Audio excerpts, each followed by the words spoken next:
c'est important de faire une liste, surtout nous les femmes. On veut tellement tout faire, bien faire, on pense que l'homme ne peut absolument rien faire, surtout nous les mamans. Quand nous venons d'accoucher, nous pensons que l'homme ne peut pas être un bon père, il ne peut pas changer les couches.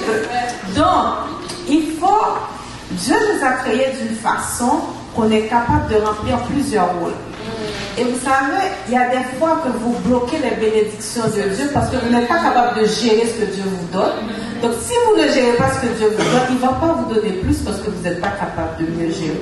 Des fois, vous priez pour avoir le mari, vous n'êtes même pas capable de gérer votre vie de célibat. Comment vous allez faire pour gérer le mari? Donc c'est important de faire une liste de priorités.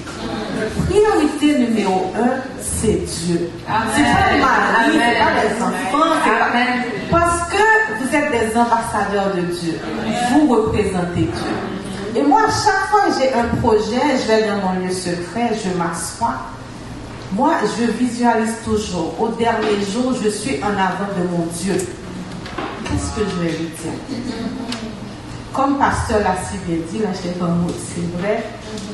Vous faites tout et vous laissez Dieu de côté.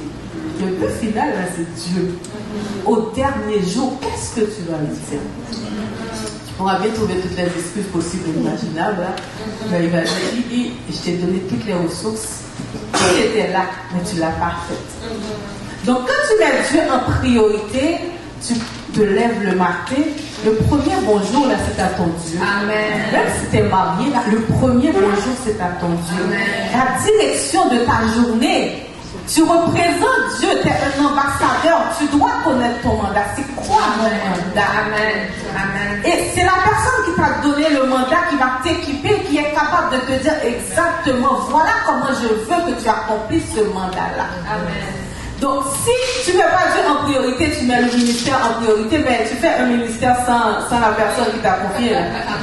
Donc, c'est sûr, c'est pour ça que ça ne marche pas, puis tu es toujours frustré, parce que oui, mais ça ne marche pas, je fais tout ce que... Oui, mais c'est ce que je pense que Dieu m'avait dit, mais est-ce que tu passes du temps avec lui? Amen. Est-ce que c'est lui la priorité numéro 1? Pour nous qui sommes mariés, la priorité numéro 2, c'est la famille. Amen. C'est la famille. Amen. Je ne peux pas être une femme d'affaires si ma famille n'est pas OK là. Je peux bien recevoir toutes les médailles possibles et imaginables, mais si je me marie, je suis à la maison là. Les enfants qui sont... c'est comment je vais faire ça? Amen. Donc Amen. ça c'est la priorité numéro 2. Et nous avons besoin de Dieu. La priorité numéro 1 pour gérer la priorité numéro 2. Amen. Parce que je dis souvent à mes amis qui vont se marier, oui, c'est le fun de rentrer, puis là tout le monde chante, tout le monde danse, mais quand on vit ensemble, on a besoin de Dieu là pour gérer un homme. C'est là pour gérer un homme. Parce que comme je dis souvent, avec un homme, il faut que tu sois la mère, il faut que tu sois l'épouse, il faut que tu sois la sœur. Il faut que tu sois la mère, il faut que tu sois tout. Il faut que tu le remplisses. C'est pas vrai que, oui, mais je vais te cuisiner, mais toute la journée, je suis fatiguée, là, dans le lit, je suis pas capable. C'est ton rôle. Dieu le dit, l'homme a le pouvoir sur ton corps. Mais il faut que tu saches comment gérer. L'un de nos problèmes, c'est qu'on ne veut pas déléguer parce qu'on pense qu'on est meilleur que tout le monde. Vous n'êtes pas meilleur que tout le monde. Et Dieu a donné chacun. Nous ne sommes pas indispensables. Si vous mourrez là, tout le monde va se débrouiller. Donc, il faut faire attention. Ensuite, priorité numéro 1, c'est le Seigneur. Priorité numéro 2, c'est la famille. Numéro 3, c'est le ministère. Moi, mon ministère passe avant mes affaires. Parce que c'est Dieu la source. Donc, si je ne suis pas connectée, la source là, il ne va pas avoir d'eau. Donc, c'est important d'avoir cet équilibre.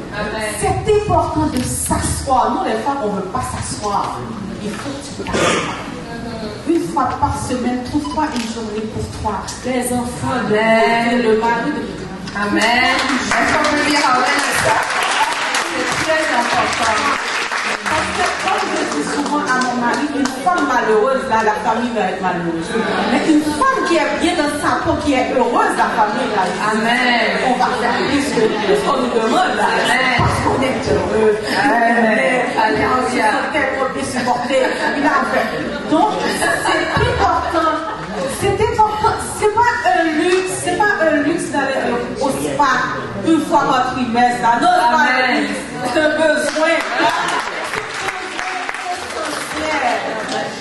Mais pour ça, en tant que femme, justement, comme je l'ai dit, c'est parce qu'on veut tellement faire, puis pour épater la galerie, et puis c'est nous qui sommes en dépression. C'est nous qui subissons tout parce qu'on veut épater la galerie, puis la galerie n'a rien à foutre de vous autres, parce que la galerie aussi a ses problèmes. Nous avons tous nos problèmes. Donc c'est pour ça que j'ai aimé ce que Nathalie a dit. Arrêtez de vous comparer, arrêtez de vous comparer. Amen. Moi j'arrive à une place, et là je vois les filles avec les cheveux tout longs, maquillés. Je déteste me maquiller. Mais je me trouve très jolie. Amen.